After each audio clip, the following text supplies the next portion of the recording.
Bienvenidas y bienvenidos a Media 20.1. La mañanera del presidente López Obrador se ha convertido en una especie de laboratorio de comunicación política.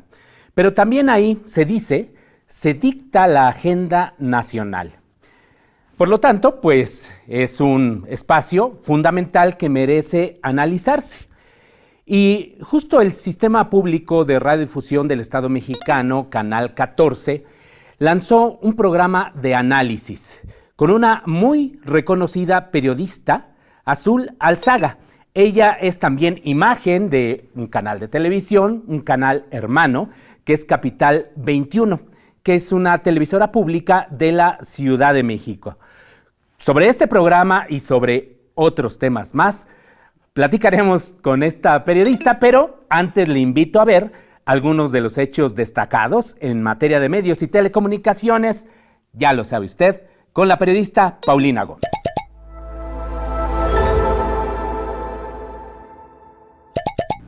El presidente Andrés Manuel López Obrador anunció un proyecto para instalar 2.500 antenas para llevar internet a todas las poblaciones de México. Este proyecto concretaría a más tardar a mediados de 2023. Así lo dijo en su conferencia del 5 de agosto. ¿Qué vamos a hacer ahora? Necesitamos 2.500 antenas. Voy a hablar con todos los trabajadores electricistas para que en una jornada, entre todos, montemos las 2.500 antenas y podamos tener internet en todos los pueblos. Porque se nos ha dificultado, pero ya llegó el tiempo.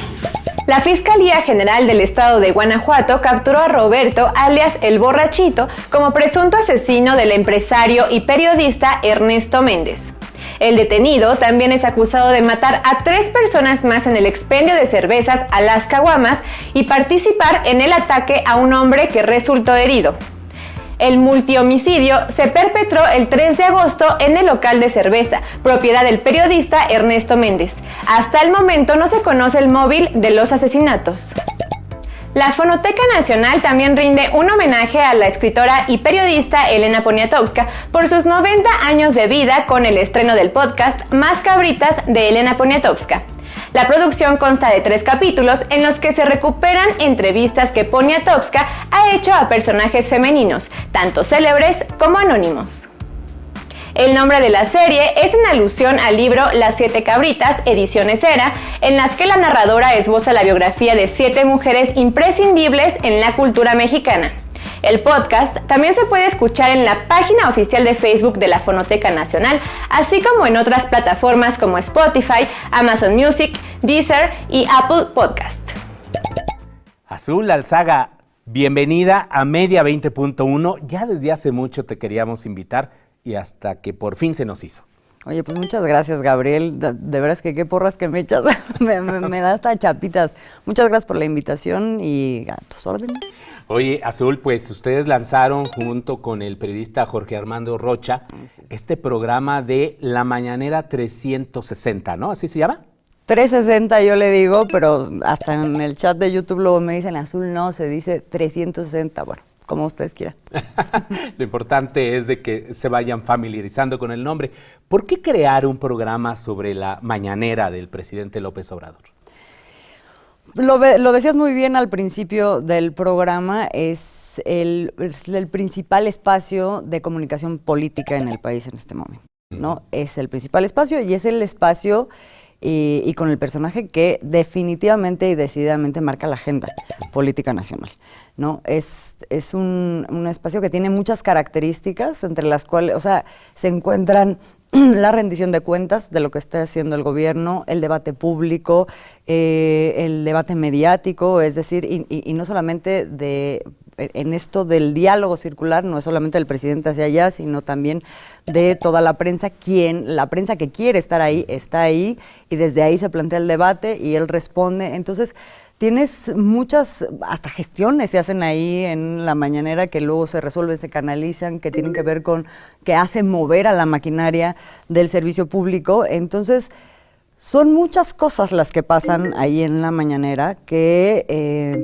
que impactan, digamos, en el país y que hacen conocer a la gente de lo que está sucediendo y que hacen debatir y pensar y reflexionar. Entonces creo que vale mucho la pena poner atención en eso, porque además sucede otra cosa. A pesar de que esto existe y tiene además su lógica, su momento y su espacio, que es cuando ocurre la mañanera, luego cuando esta se retoma, en realidad se retoma desde un lugar fragmentado y muy en función de la agenda de otros medios de comunicación, fundamentalmente los medios de comunicación privados, ¿no? Entonces no había un ejercicio, salvo en otro tipo de espacios que son los que nacieron, hay que decirlo, todo un universo en línea con los famosos youtubers, ¿no? Que pusieron una atención para justamente desmenuzar todo esto que estaba ocurriendo en las mañaneras y que además se hicieron protagonistas de ese espacio. Pero en medios públicos realmente no se estaba haciendo algo, o desde otro lugar, con otro enfoque, sobre esto que está ocurriendo. Creo que nos tardamos incluso en hacerlo, pero bueno, ya está ahí y muy justificadamente, me parece a mí. Y muy interesante. Ahora, yo he visto también, obviamente, como en todo lo que ahora se está haciendo desde los diferentes medios de comunicación, sobre todo los privados y de algunos analistas, algunas críticas. Y, por ejemplo, dicen, es una sobresaturación, ¿no? Tenemos al presidente y ahora tenemos el desglose, ¿no? de todo lo que dice el presidente. ¿Tú cómo ves este tipo de afirmaciones? Bueno, pues yo creo que están en todo el derecho de hacerlas y que también creo que es un poco hipócrita decir eso, porque digamos, si uno pensara en términos de saturación, pues saturación tenemos. No hay un solo espacio de televisión ni de noticias que no hable todo el tiempo de lo que está diciendo el presidente. El punto es desde qué punto de vista lo están planteando. Entonces, de alguna manera, un espacio como el de Mañanera 360 lo que permite es tener una otra lectura de eso que también se está retomando en otros sitios, pero te digo, desde otras agendas, que son válidas las que sean, pero que justamente el momento que estamos viviendo permite que se amplíe la baraja de lecturas que se están haciendo sobre, por ejemplo, un fenómeno como ese. Entonces, creo que eso pasa muy frecuentemente, ¿no? En los medios privados o en los comunicadores que representan esos medios privados, que es solo lo que sale de aquí y con este enfoque es válido, lo demás no, ¿no? Bueno, pues yo pondría en cuestionamiento eso. Oye, ¿y cómo se organizan? Porque, o sea, tú terminas, platicábamos, no nos como si se fuera del aire. Sí. Oye, terminas tu noticiario en Capital 21 en la noche y tienes que estar a las 5 de la mañana para estar atento de lo que se dice también, atenta, allí en la mañanera, y después participar en el proceso de preproducción y de producción. ¿Cómo logran organizarse y coordinarse para todo ello y presentar un producto o una producción muy bien hecha? Dentro de su caos tiene su orden también.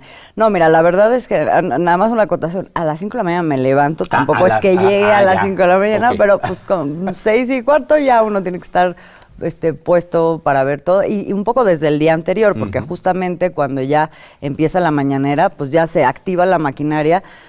Que no soy yo, ni es Jorge nada más, o sea, evidentemente él y yo tenemos que estar muy atentos a qué es lo que está pasando en la mañana. Yo sí voy a hacer esta confesión, soy adicta a la mañanera desde el principio de esta administración y tengo el seguimiento de cómo ha evolucionado, de lo que ha sucedido ahí y siempre la he disfrutado mucho, la disfruto.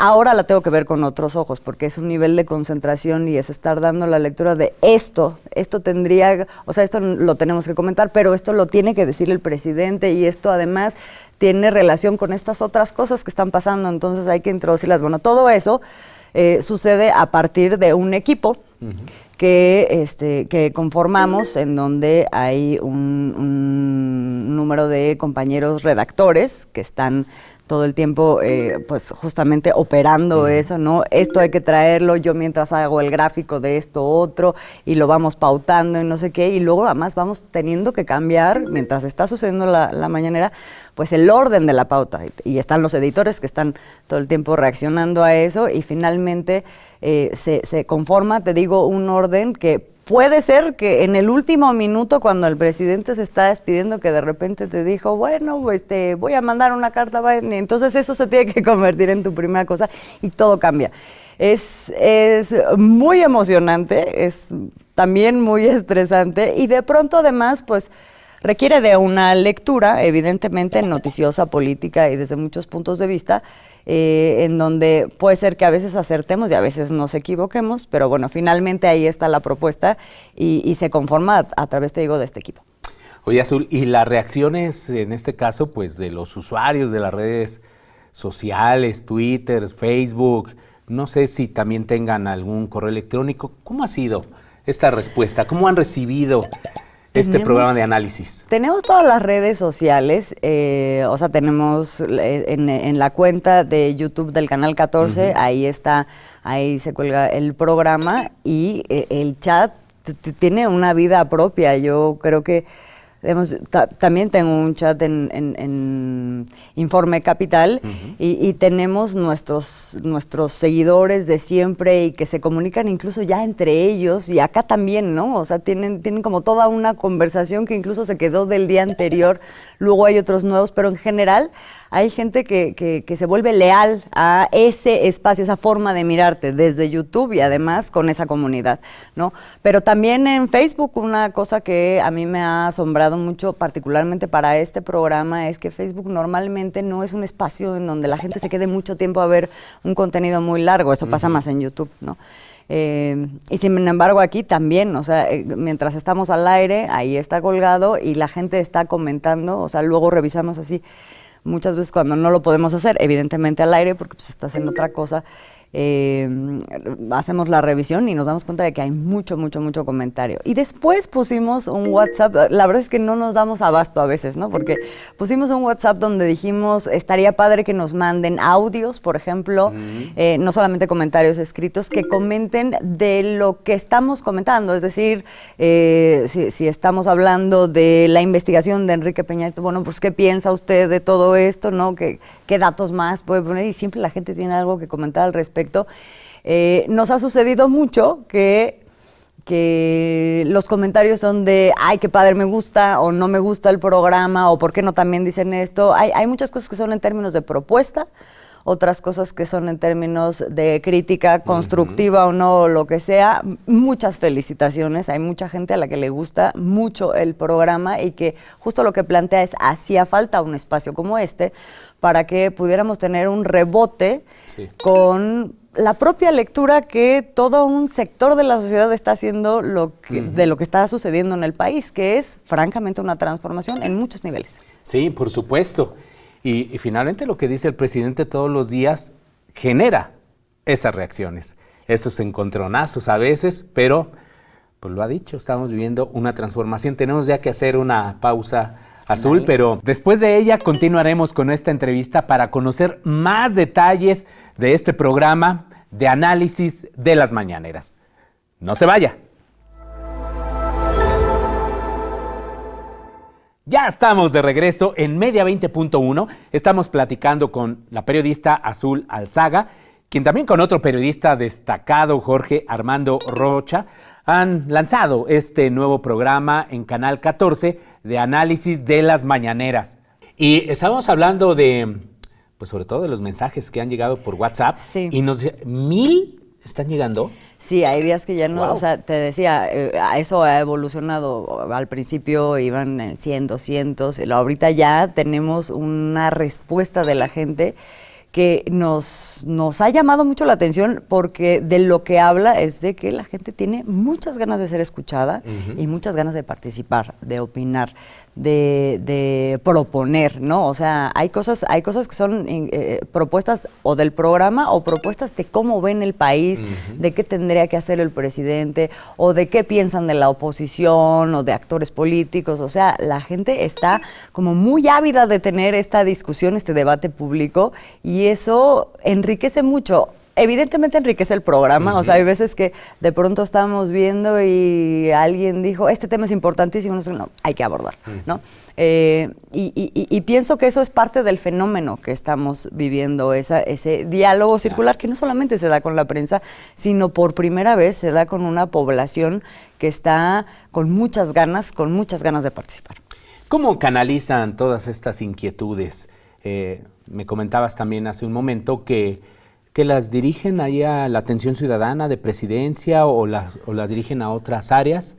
¿Cómo procesan toda esta participación que pues es abundante? Sí, es muy abundante. Tiene distintas salidas dependiendo del tipo de comentarios que nos llegan, ¿no? O sea, pero cuando son temas que requieren una gestión, bueno, pues esa no la podemos hacer nosotros. Claro. Entonces, lo que hacemos es responder a ese tipo de mensajes con la recomendación de que se acerquen a la ventana de atención ciudadana que existe y además todo el tiempo está dando respuesta, ¿no? Ya decimos, bueno, Genaro Villamil, que el presidente del sistema público, exacto, entrevistó a Leticia Ramírez y esa entrevista a mí me pareció muy, muy interesante porque hablaba de toda la cantidad de cosas que se atendían, que van desde el que quiere llegar y ver nada más al presidente hasta un problema muy importante que puede ser particular, pero que en realidad habla de toda una forma en que se ha venido conduciendo las cosas en un lugar del país, ¿no? En fin,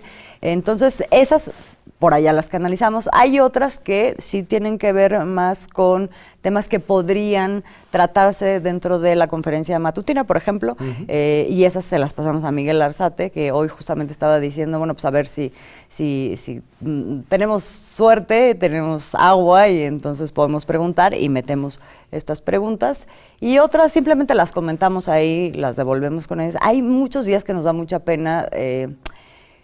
El programa que hacemos no es un programa que tenga un perfecto orden de pautado de medición, de cálculo de tiempos, pues porque es un programa que se hace prácticamente, pues ya estás a punto de salir al aire, exacto, estás en tiempo real. Entonces de repente calculamos, no, pues vamos a llevar esto, y se nos van quedando cosas al final. Hay veces que tenemos que sacar cosas, o hay veces que se nos alarga una entrevista y decimos, ya los comentarios el día de hoy que siempre van al final del programa, que es como parte de nuestro cierre, no nos da tiempo de retomarlos, pero otros días sí, y bueno, pues así, la vamos campechaneando. Miguel Arzate, hay que decirlo aquí a la audiencia, también de TV UNAM, pues es un reportero, pues ya muy reconocido ahí en las mañaneras, participa mucho, y fue quien recibió una queja, ¿no?, de un partido político porque le pagaba el gobierno por hacer preguntas a modo, ¿no?, al presidente. Exactamente, no, pero que luego se convirtió ya en una querella del INE en contra de él, ¿no? Es cierto, sí, bueno, como la que vivió también no hace mucho Jorge Armando Rocha, también por algo que subió a YouTube. Justo sobre esto, Azul, ¿qué calidad de periodismo tenemos? Y te lo digo finalmente como colegas, porque también se reciben muchos comentarios encontrados, ¿no?, de las y los periodistas que hacen las preguntas en las mañaneras. ¿Qué calidad de periodismo tenemos? O si es representativo, pues, de los medios en general, o ¿cuál es tu visión? En este caso, de los periodistas en las mañaneras. Bueno, mi visión es que hay muchos medios de comunicación que eligieron hacerle vacío a la mañana, es decir, ni siquiera mandan reporteros, ¿no? Sí, o sea, los grandes medios no están presentes, salvo a veces, algunos, ¿no? Por ejemplo, TV Azteca es permanente ahí la presión de TV Azteca está. La participación, que también es presión. Reforma, por ejemplo, está ahí presente, representado, pero hay otros que no, y es una elección, es decir, que nosotros retomamos de ese espacio de comunicación lo que nos conviene, pero además lo hacemos de manera unilateral, nosotros con la audiencia y no nosotros frente al presidente, ¿no? Que ese es un ejercicio, o sea, que tiene toda otro perfil, ¿no? Y tiene un gran valor. Bueno, muchos no están ahí, otros, y entonces se hacen presentes, por ejemplo, en el quién es quién de las mentiras, ¿no? Por ejemplo, algunos. Luego algunos son como clientes frecuentes. Hay clientes frecuentes, sí, sin duda, ¿no? Pero, por ejemplo, nunca has visto a un Riva Palacio ahí en la mañanera increpando al presidente, Pero ¿no? sí un Ricardo Rocha. en su momento, ¿no? Sí, un Ricardo Rocha, ha estado Denise Dresser, Sí, así es. ha estado Jorge Ramos, Por supuesto. Alberto Peláez, ¿Cómo ¿no? no? O sea, ¿Quién no recuerda esas participaciones? Sí, y siempre hay una ida, un regreso, nunca a nadie se le ha corrido, en fin, esa parte es muy rica y es muy interesante. Pero sí, efectivamente hay un vacío por parte de unos y después hay otros pues que son esto que te digo, un montón de periodistas que tienen otros rasgos, provienen de otras plataformas y que han construido su periodismo, algunos muy a ras de suelo, ¿no? En canales de YouTube que vienen de provincia, en medios emergentes o muy chiquitos, pero que de pronto cobran importancia y relevancia en función de su participación en las mañaneras.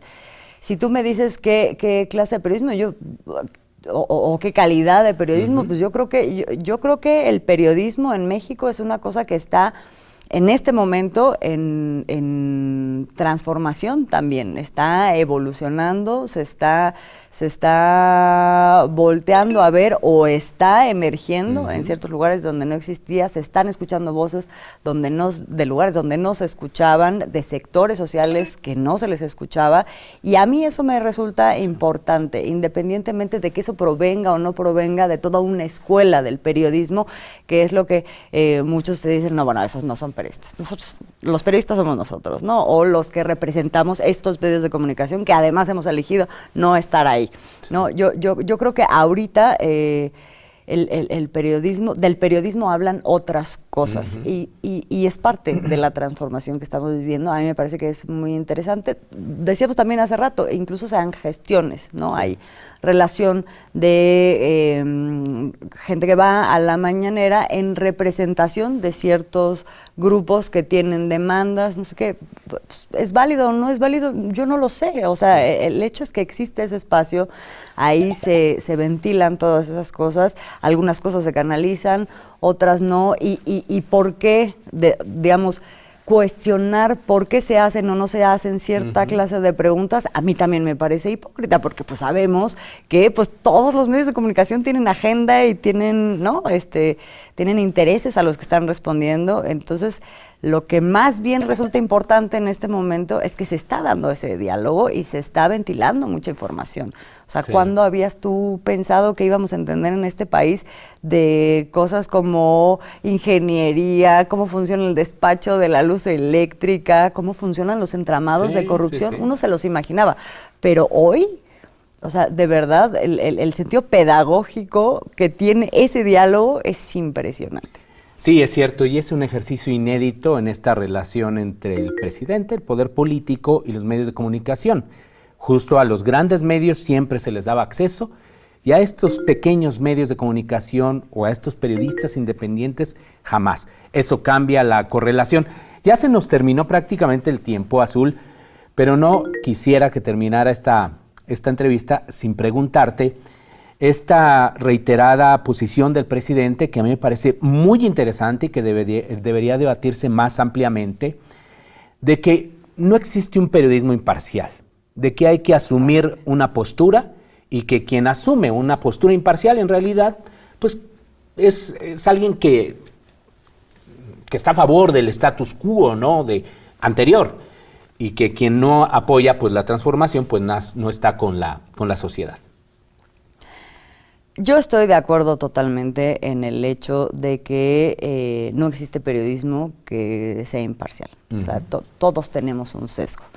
Y el sesgo puede ser un interés personal, un interés del canal que representas o tu corporación o las empresas con las que estás relacionada, o puede ser una convicción ideológica también, ¿no? Que eso también está presente en todos los medios. La cosa es que siempre nos hemos manejado con el asunto de que, y bajo el discurso de que la responsabilidad del periodista es increpar al poder, entendiendo poder como el poder político, nada más, como si no existieran otro tipo de poderes, y en esa medida entonces tenemos que estar en un lugar imparcial, o eso nos da imparcialidad. Eso no le da imparcialidad a nadie porque eso no existe. Y cuando tú te planteas desde ese lugar como si verdaderamente representaras eso, lo que estás haciendo es mentir. Entonces creo que eso que dice el presidente es muy cierto y creo que tendríamos que vivirlo en todos los lugares con dignidad y con honestidad. Lo que pasa pues, es que hay, o sea, te digo, todos tenemos agendas, nada más que hay unas agendas mezquinas y otras que a lo mejor no lo son tanto, ¿no? Ahora no se puede creer en muchos lados que uno diga, no, pues yo estoy defendiendo esta idea o este proyecto por convicción personal. Eso cuando aún no lo había escuchado. Pero porque en otros lados no se puede hacer esa defensa, porque si tú realmente desnudas cuál es la agenda y cuáles son los intereses, pues son intereses indecibles, o sea, porque son indignos, ¿no? Entonces no se puede, y entonces jugamos a que somos neutros. Pero creo que el momento también que estamos viviendo, en donde eso también se está desnudando, se está debatiendo, la gente está identificando, ¿no? A quién le creo, a quién no le creo, en función de qué hay detrás, haciéndose esas preguntas que nunca se hacían. Creo que es importantísimo que esté sucediendo. Entonces, la otra parte, la de ¿qué te hace un buen periodista desde el punto de vista de quién? Me parece a mí que es válido que exista eso, la defensa de pues ciertas convicciones o creencias o de miradas, lecturas, de formas de ver las cosas. Esas miradas no siempre van a ser justamente en función de promover el bien común, el derecho público, no siempre. Personalmente yo sí tengo esa causa y esa defensa, pero donde no la hay, lo único que esperaría es que hubiera honestidad de que eso no es lo que hay detrás de tu discurso, nada más. Pues sí, yo en algún momento me entrevistaron para el periódico El Universal sobre la relación entre el presidente López Obrador y los medios, y yo dije transparencia, ¿no? Creo que los medios deberían ser mucho más abiertos con respecto a sus agendas y los intereses que están detrás de ellos. Totalmente. Azul, muchísimas gracias por acompañarnos en este programa. Ha sido un enorme gusto, un honor tenerte. Igualmente, Gabriel, muchas gracias. Y muchísimas gracias a usted. Hasta la próxima semana.